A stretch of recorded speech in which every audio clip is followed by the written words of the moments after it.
All right, resume recording. Okay, so our session is on college soccer, communicating with coaches.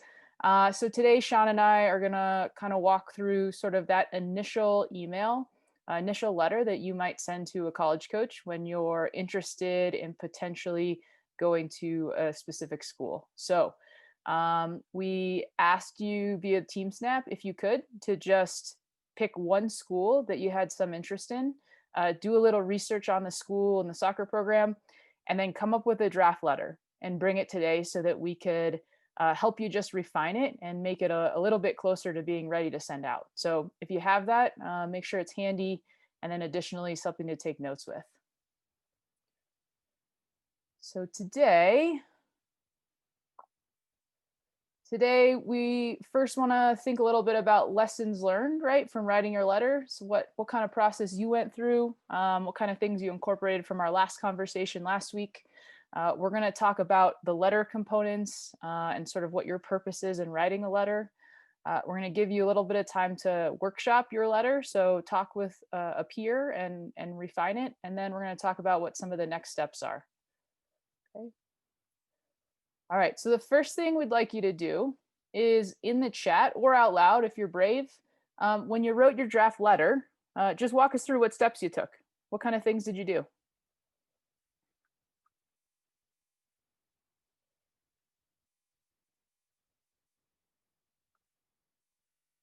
I gotta make sure I can see my chat. There it is. I guess I haven't written my letter yet, but I feel like something important to include would be like a little bit about you and like why you're interested in their like school or soccer program. Yeah, absolutely, right? Really important pieces to include. Others in terms of like, how'd you get to the point of writing? Like, what was the homework, the research you did in advance? How'd you go about it? I looked at like the school's record from last year since they're not playing this year, and then I like mentioned it in there. Yeah, awesome. So being really attentive to that particular program and their history, right? And making sure you make note of that in your letter, right? Really shows that you have some genuine interest in that particular place. Thanks, Ashley. That's great. Anybody else?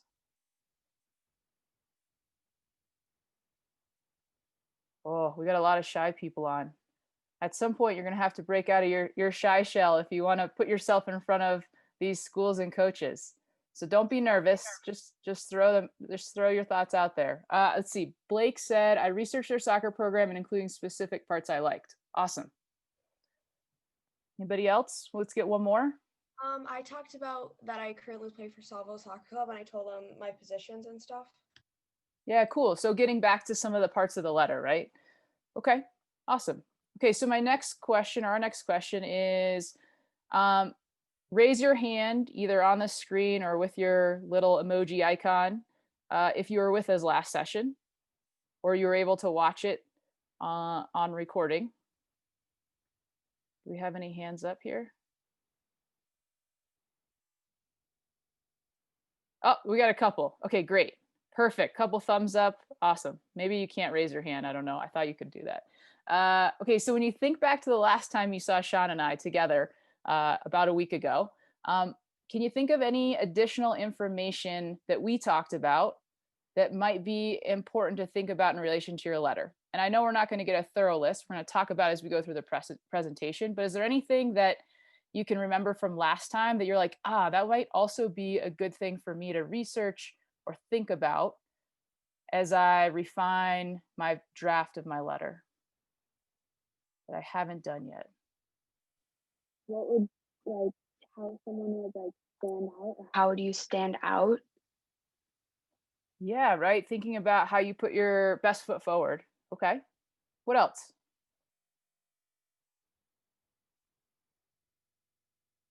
Maybe one thing to think about is we talked about kind of a laundry list of items that maybe are important to think about when you choose a school, right? Anyone remember what maybe some of those items were? Maybe like social environment. Yeah, we talked about what does the school have to offer, right? Beyond just soccer, beyond just academics. Cool. What else? Size and location. Yep, where it is, like location, how big or small it is, right? How close or far is it in relation to family, all those things. Are some of these things, oh, cost, awesome, another big one. All right, so hopefully some of these things are starting to jog your memory of some of the pieces and how they tie in, right, to thinking about researching a school and writing a letter. Okay, so when we think about getting started, many of you spoke to this who shared, we want to research the school's website, right? Like these days, that's the best way to go about it in the beginning is put it in Google and start to search.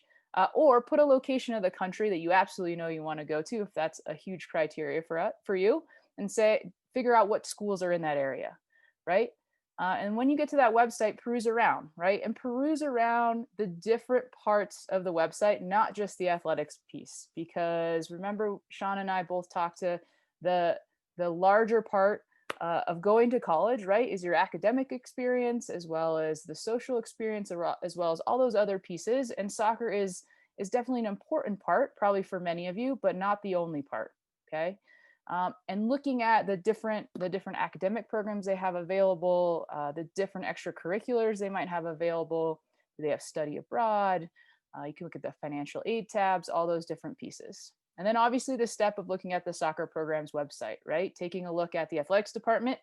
Maybe you also want to know, like, what kind of athletics department am I in? How big is it, right? Is there only 8 sports or is there 26 sports, right? So thinking about who your peers as student athletes might be as well. And then really great comment, right, about looking at sort of the history of that soccer program, right? How they did, their record, maybe who they played. We talked a little bit last time about what players are on the roster, how big the roster is, what players might be, at least online, you can tell, play your position, all those different sorts of things.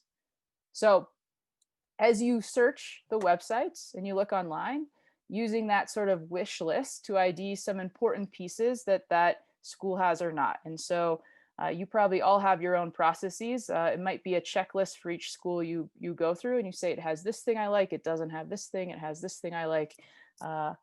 That might be a way that works for you.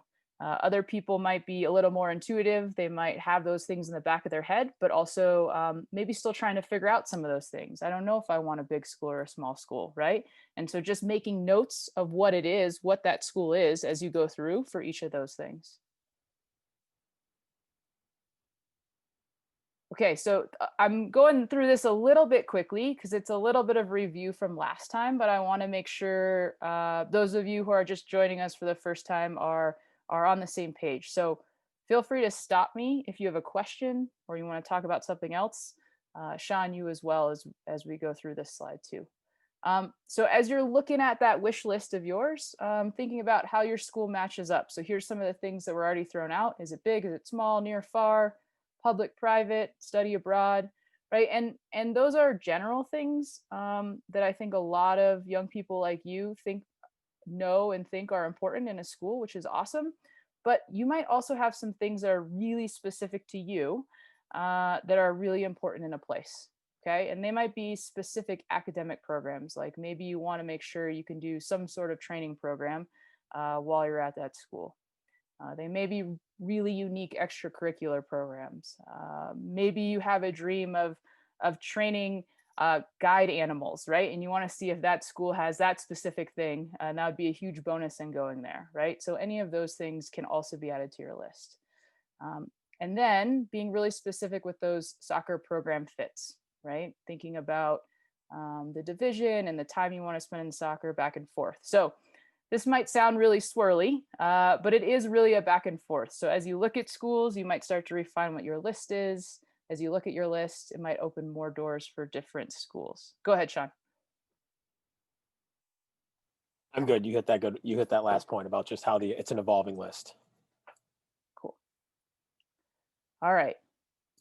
Any questions from the crowd or comments before we move forward? No? Okay. All right, I'm going to turn it over to Sean to get a little more specific about the letter. Hi, guys. So I just want to start off. This is a really good question about the outcome, because I think with most things, whether it's putting together practice or setting goals, you want to know what the outcome is, and you start to work yourself just backwards from there. So whether somebody wants to say it or toss it in the chat, what do you see as some of the, like, what do you want the outcome to be for this first introductory letter?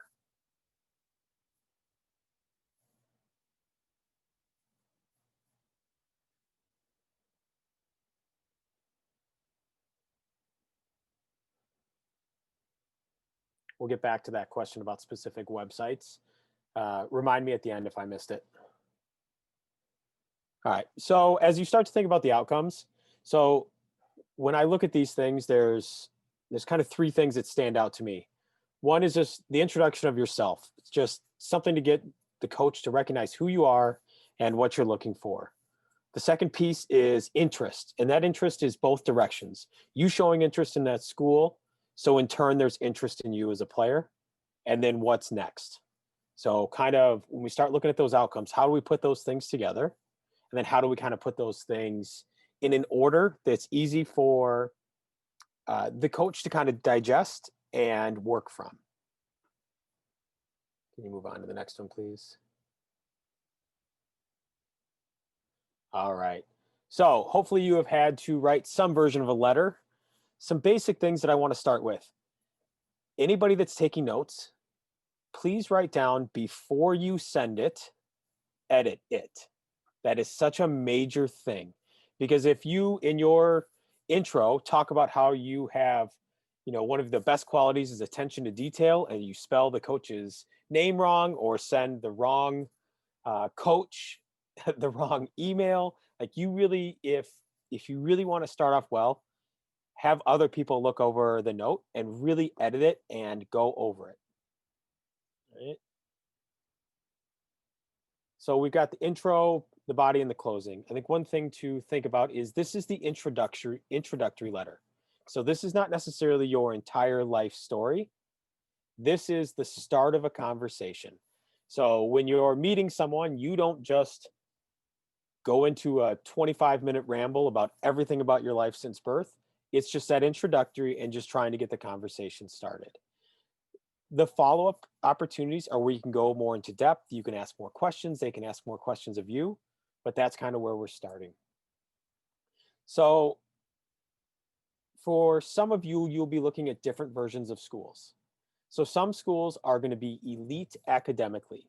So this needs to be an academic focused introductory. Yes, it's still going to have the earmarks and the different things of your sport specific things, but it's going to have an academic tilt to it, because there are versions of schools out there where you have to have, certain standards to even be considered.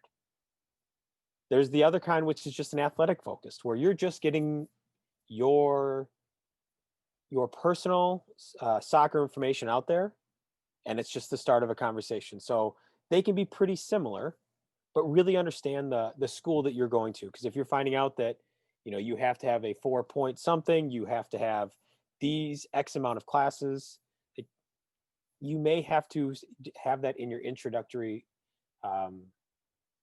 email about some of your academic side. All right. And then the second thing is, before you, like, part of that doing your homework is that personalize. Make sure that when you're doing this, that you are calling the coach by name. It isn't just dear coach, it's calling them by name. I heard some great things, recognizing the record from a couple of years ago, recognizing the makeup of the team.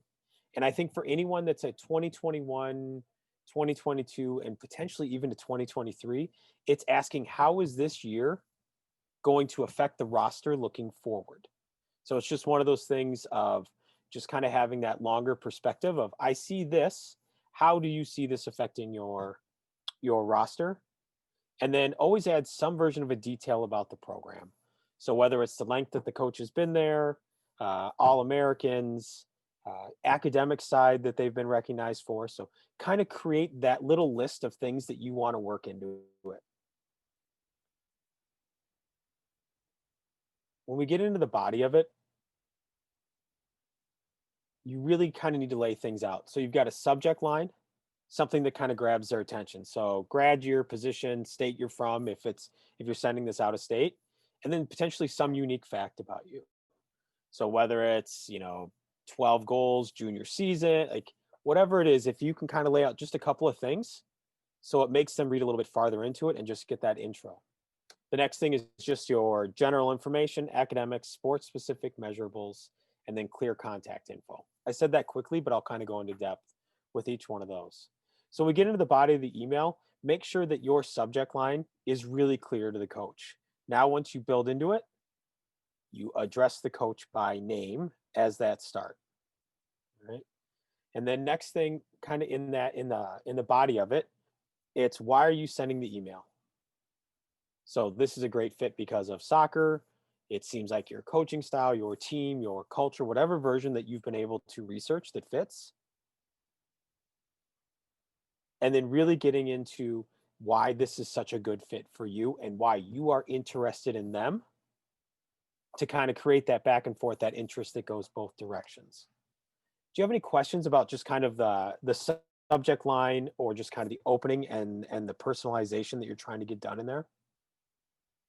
You can always send it in the chat or ask.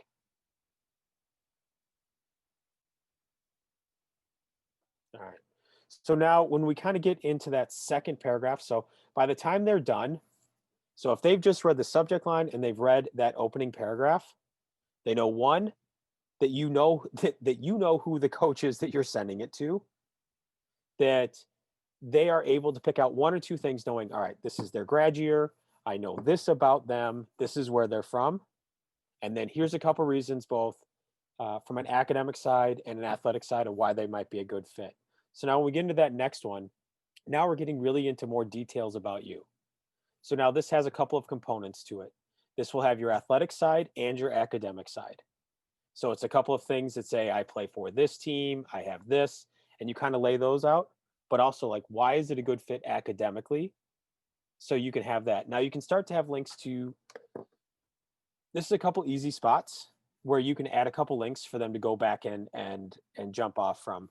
So whether you can include like your name and your basic, if some of you may have like an NS or NCSA profile, how to, like whatever version of it is, or links to a highlight that you want them to see right away, you can just highlight that and have that as a jumping off part. If you want to have a link to your high school or your club, those are great places. Now that it shouldn't be the only place that they're going to find it within the email, but you want to make it as easy as possible. So if they get it, if you wait till just the end, that might, I mean, that's fine too. But if you have it in the middle and like, oh, I know that club, I know Salvo, boom, they click on it and they go straight to your information. So you've got a few different opportunities to just layer in the information. And really, you're trying to make it as easily digestible for them as possible. All right. So now we've got that subject line that's clear. We've got that opening where, so it's, why are you sending the email and the personalization? That next paragraph, we can talk about the details about you that include some academic, some possible links for you, and then the athletics. All right. After you've done some of those things and you've made it pretty easy for them, make life really easy for them. Don't just end it with like, this is, thanks for your time. You want to have that third piece of that body of the email to be, what are you doing next? So now I know that it's a little tough right now, but we can still plan a little bit ahead of us. Here's our plan. We plan to attend this tournament, and this tournament. We plan to attend, we will be playing in the state cup. We'll be doing X, Y, or Z, but it's that plan. And it's also that potential for a follow-up. I'm really interested in learning more. I would like to set up a time on your campus. Because as you start to plan your time, you're going to potentially have to visit or set up virtual visits within the schools. So it's just that little bit of what's next for that particular program. Some of you may be planning to physically visit some places. Whatever it is, it's just being really clear, like, this is what I'm doing next, and this is how I'm going to relate it to your school and the time. When you're doing this next part, make it easy for them to have a clear, like if they're putting out their schedule, to know where you're going. So right now it's a little bit tougher, but in a normal year, let's say you were heading to a tournament, a lot of tournaments will list the coaches that are attending. So really do your homework before you send this email to look through it. And what I mean by that is, if you're going to this tournament and you see, hey, this school is going to be there. In the what's next, saying, I'm going to be at this tournament and I see that you will be attending. It would be great if you or one of the assistant coaches, if you want to go all the way and figure out who their assistant coaches are and include that, great. But you can include that in and make it pretty easy for them in the what's next. And I'm setting up a virtual tour, whatever the version is. And then, at the end of the closing, this is another space where you want to make life really easy for everybody involved. So now it's how they can get a hold of you. So really clear contact information, additional links. So if you have any profiles or YouTube footage or full games, clear links that have been named to match it. So instead of just taking the long huddle, unpersonalized thing, take the time to rename it. And this is this game highlight, or this is this set of highlights, whatever version it is. I just watched someone's that was really clear about it was a full game. The next one was they were attacking center mid. So it was about attacking passes into the final third. And it was that highlight clip. So it's just really easy for me to kind of get through it. And then really, like I said, the clear contact information. And if you have a preferred method to have them get a hold of you, you can include that as well. You can let people know, like, hey, I never miss this email, or I'm great with texting, whatever version it is. You can kind of show them those things. I said one thing at the very beginning, so this will be really bonus points. Before you send it, what do you have to do? Edit it. Yes. Go back, go through everything, like really double check it and go through it with that fine tooth comb. The last thing is kind of the things that people talk about is some of the best times for sending these for things that get read or where they aren't cluttered with other things is 4 to 8 p.m. kind of in that Tuesday through Sunday, because they're probably dealing with other stuff, and it's kind of that they can either they're going to take care of it at the time, or they're going to prioritize it into the next day.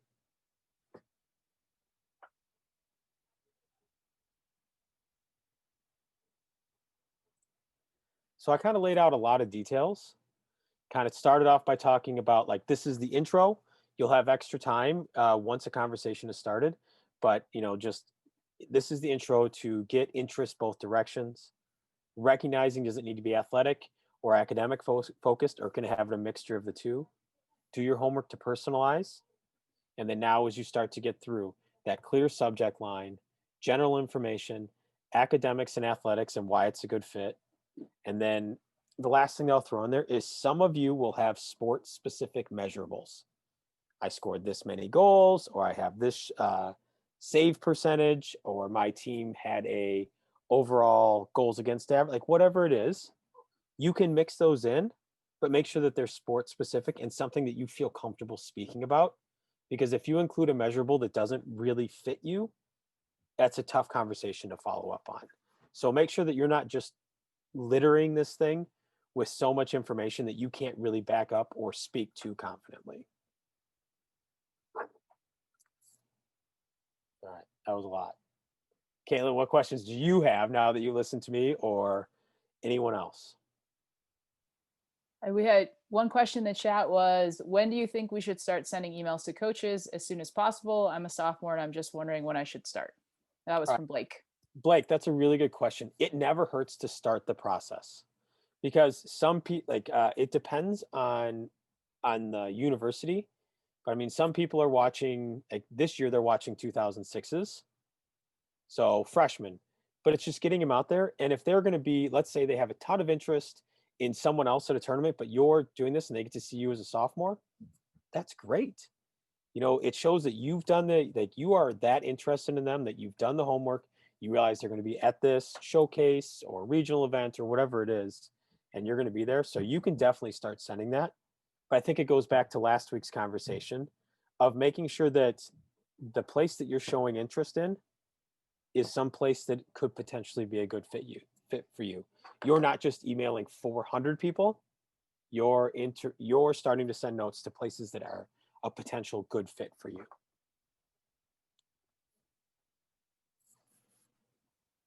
I think I would add one thing that relates to that conversation is that the earlier you start to send, like if they're Division 1, there may be some rules in terms of communicating. So Sean spoke to the ending, the closing of your email, really having clear communication or contact information. That's a really good place to put your club coaches' contact info, because those college coaches who can't talk to you yet because you're too young can call your college coach. So their email, their phone number, definitely ask your college or your club coach that it's okay to put their phone number there. But most would say yes. And that opens up another avenue for you to potentially get some information back before you might get it face to face or on a phone call with that particular coach.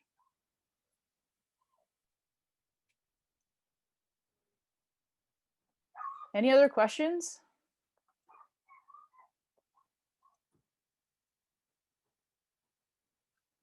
Yeah, Malin asks, can you send multiple emails to the same school? Not all at once, but over time. Yes. So the answer that I have is some things just get lost. So being persistent is a good thing. And it's one of that. So when I say being persistent, it's also having some level of self-awareness about whether or not you're a good fit for this school, whether it be academically or athletically. But along with those things, yes, it's that that update one. So that's, to me, that's maintaining communication. You've set the intro, you let them know what's next. Once you've kind of completed that what's next, whether it be you went to the regional showcase or you were at this tournament, whatever version of it is, and that's done, now you can send that follow-up. You know, my team had a great showing. Now you can get more into detail about something academically. I really had a chance to dig into your marketing department, and here's the next set of what's next of things that you're looking for. So when it comes to maintaining some of the conversation, like I said, this letter is designed to be an introduction, so that they, you know what, they look in their emails and they just search your name. They can pull this up. They know where you're from, what year you are, all of those things. Now they hit up your follow-up. Now it's that you don't have to go into as detail, but now you can start hitting more specific details. You know, I was able to finish with a 3.9 this semester. Our team is excited. We had this great showing at this, either whether it's within league, whatever it is. Here's what we're doing next. And now you can add some of those personalization. It's a really good question. I would say one thing is and I will probably get to this in a later session as well, but as you start to send multiple letters and emails, right, there is a benefit for there to be some redundancy, right? Some consistency in maybe the way you title an email, that you're always including your name, your club, and your jersey number in the certain part of the email, because as coaches start to see that over and over again over a period of a couple months, it's going to be easier recall for them in time. So that's actually really helpful to do that. Maybe you always start your subject line of the email with like name, graduation year, club, and then something specific at the end. So they're always able to look for those things as they go back. Other questions? Those are all really good ones.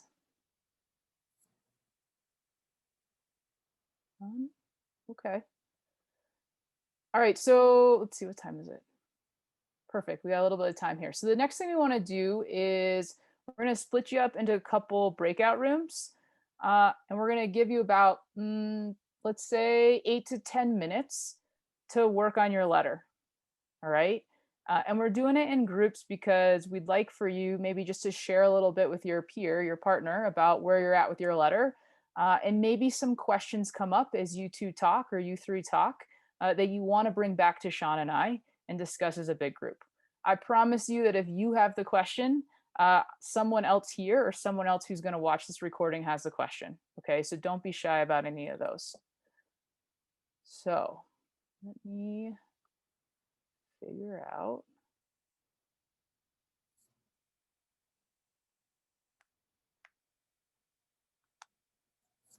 Okay.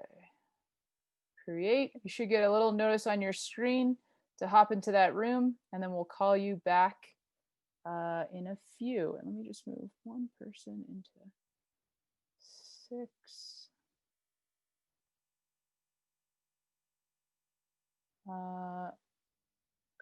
Sean, you're going to get an invite too. You can just ignore it.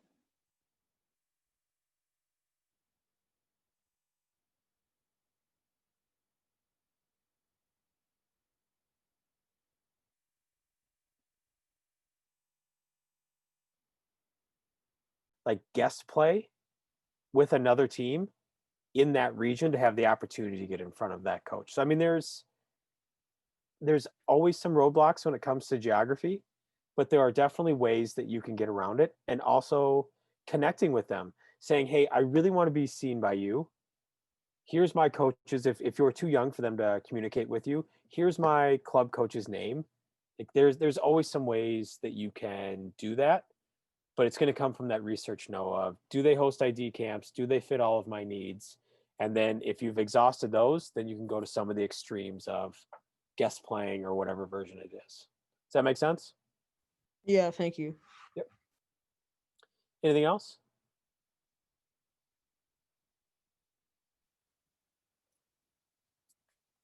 All right, guys. Thanks for having me on today. I appreciate it. Sorry, I need to take off. Yeah, thanks, Sean. I appreciate it. See you soon. All right. Hey, really good questions. I think Noah, I think one thing to think about too is that if you're starting this process early, I would say that most college programs, even if they're a smaller school, at some point in the year, they attempt to get to a tournament that's outside their region. So the schools also will travel to tournaments nationally when they can. Obviously, the larger schools will travel to more of those. But even the smaller schools will make sure to get maybe to one. Like if they're in the Northeast, like in Massachusetts, they'll try to get to one in California a year, or one in Florida. So there are other possibilities where they could see you beyond you just going to them. So and that's where checking out your tournament sort of list of college coaches becomes really important too. All right, other questions, or should we keep moving? Keep moving. Okay. All right. So next step. So keep working on your letter. All right. You're going to get to a point where you're done. You're going to probably have someone look at it. Maybe you send one or two off to schools and then you keep revising it. That's totally fine. Right. But you want to spend a good chunk of time and feel really good about the first one you send out, so that the future ones, maybe you can just use pieces of it as you adapt for each specific school. All right. Again, we want those letters to each school to be personal. We don't, as a coach, they don't want to feel like they're reading a form letter that you sent to everyone. But there's a lot of pieces, especially the introductions about you and your maybe your test scores and your GPA, like those sort of things are going to be consistent letter to letter. If you have access to video, really working on prepping your highlight video. Okay, so can you get to a 2 to 4 minute video of highlights that really show your best qualities in your position, your primary position? That's going to be the focus of our next session next Thursday. Continue to research schools, and then keep those letters going. So to Malin's question about follow-up letters, you probably don't want to send a letter, every couple days. That's going to be a lot of work for you and also a lot of work for the coach. But maybe every couple of weeks makes sense, right? And it also depends on the time of the year. So maybe you're leading into a tournament, so you send them an initial email now. Let's say you're going to a tournament at the end of January. Maybe you check in early to mid-January, say, I'm going to this tournament. Here's my schedule. Maybe right before the tournament, there's some schedule changes. You send another follow-up. Hey, my schedule's changed a bit. Looking forward to seeing you there. And then post-tournament, you can send them a note, right, about how it went. And a lot of times when your team goes to tournaments, they'll collect, usually a parent or a team manager might collect some information on which college coaches were there watching. So it's really great when the coach you reached out to, even if they haven't talked to you yet, happens to be at the field, and they were there for the game. And so you can write them after the tournament and say, hey, I heard you were at my game on Saturday. Thank you so much for coming. I really appreciate it. And then that's another great contact point. Okay. All right. Okay, so this last slide is I talked to some friends today. I just shot them a quick message and said they're all college coaches across the country. And I say, hey, what would be your top 3 things that you would say to prospective student athletes who want to go to your school if they're writing you a letter for the first time? Like, what's really important? So hopefully some of this resonates with what you've already heard, but these are some of the messages that I got. So make sure you have the correct school, the right coach's name, and the right sport, right? So it's really clear when you're copying, pasting. Okay. Another one said, keep it short, right? We talked about a lot of things that can be in there, but again, to Sean's point, you don't need to put your whole life story in there in the first email. So give them the important details and then fill in some of those blanks later on as you keep the conversation going. Send or link film when you can, and then be specific about why you want to go to their school. Another coach said, use my name, not my email handle. So make sure you have their name, not just what comes up at the front of their email, like they're part of their last name, right? Or part of their first name. Like those things, those details are really important. Make sure you have the right title. So if they're a Mr. or a Miss, if you're going to use that, try to make sure they want to know that you know who they are. And at the end of your email, say thank you, right? I think those simple things are super important. Like, thanks for reading my email. Thanks for your consideration. Looking forward to talking to you soon. Make sure your email address is professional and it's easy to relate back to your name. Okay, so think of maybe an email or an Instagram handle that would be non-professional. I bet we all can think of one without saying it out loud. Do not send your intro email from an email address like that. Okay, so it may mean you need to create a Gmail account that has part of your first name and your last name with some numbers or something like that. But it's much easier to go back and find your communications. And it's also way more professional if your email address reflects that. Use proper format. So emails are not text messages. So make sure you're addressing someone in a professional way, that you're speaking in full sentences. You may bullet some pieces, but they want something that's easy to read and digest. Okay. One of my coaching friends says, I always say, act like the coach isn't very bright and can't read. Be short to the point, to use bullet points. I had a little chuckle at that. And I think what she's really saying is, be really clear and really specific to the point. Okay. So they don't need a novel. They're probably reading a lot of emails. They will appreciate that you're putting the important details in to them up front, and that it's clean and concise. All right. Include film, include your name, year, and year of graduation in the subject line. So I think those are good things to have consistently. And then a couple others said numbers can be helpful. So we talked about GPA. Maybe you have some test scores, SATs, ACTs. Maybe you have a really particular profession you want to go into. So maybe you want to go into physics and you've taken like a specialty SAT physics subject or something.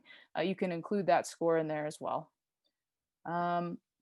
That also includes soccer numbers, right? So Sean's point about maybe you have some stats about goals or assists or saves or shutouts, things like that you want to add. Maybe 1 or 2 of those really key ones, and that's probably plenty. And then I think this last one, grammar matters and grammar doesn't matter. So different coaches have different things that they like and don't like, but it never hurts to make sure their grammar is good. And again, to Sean's point, make sure it's edited. Really helpful when someone else gets their eyes on it before you send it. So one thing that may sound silly that I do with all the important papers or emails I write is I read them out loud to myself. So when you read something out loud, oftentimes you hear things that maybe you didn't see when you read through it. So that might be another way for you to do a double check as well. All right. Okay. Any questions so far? No? I lost my chats. Let me see if good question, Malin. Malin asked, what age is too young to communicate with coaches? I think if you're in high school and above, it's a good time to communicate with coaches. As you get into your sophomore year, definitely sophomore, junior year, there's more urgency to do so.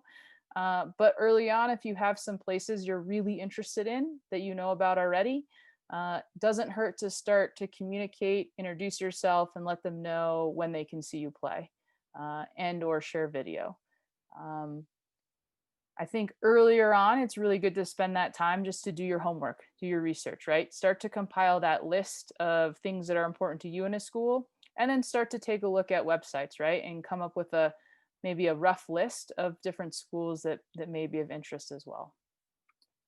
All right, this last slide is some of the stuff we said last time that I think is really key and important. Okay, remember, everyone's path is different. You're going to have your own unique timeline, and that's totally fine. That's totally how it should be.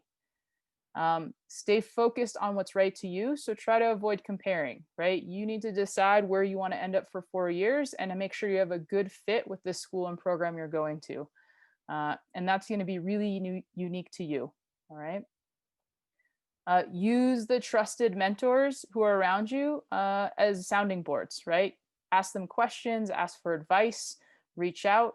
They're going to be way more important than some of these larger, maybe recruiting agencies that you may get advertisements from.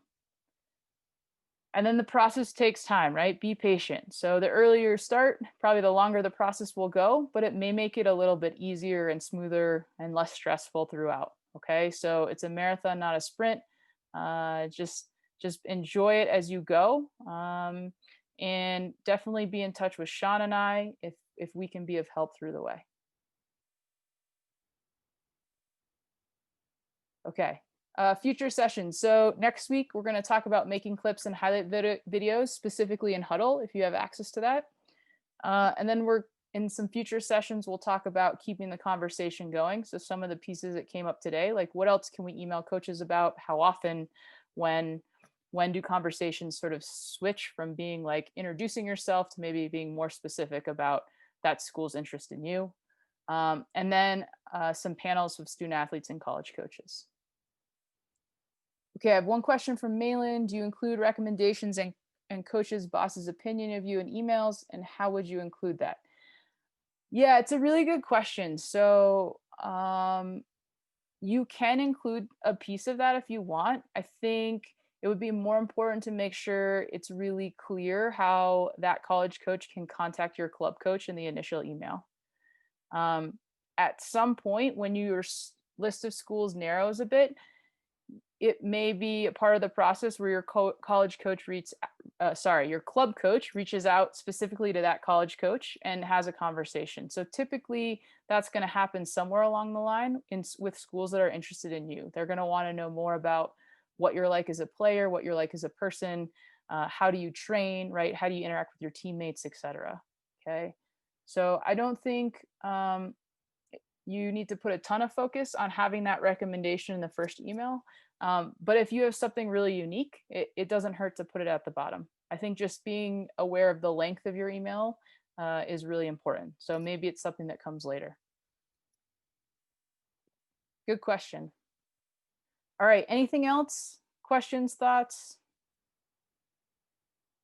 Thank you, you're welcome. All right, have a great evening. If you need anything, reach out, and hopefully we'll see you next week. Thank you. Thank you. Thank you, Caitlin. You're welcome.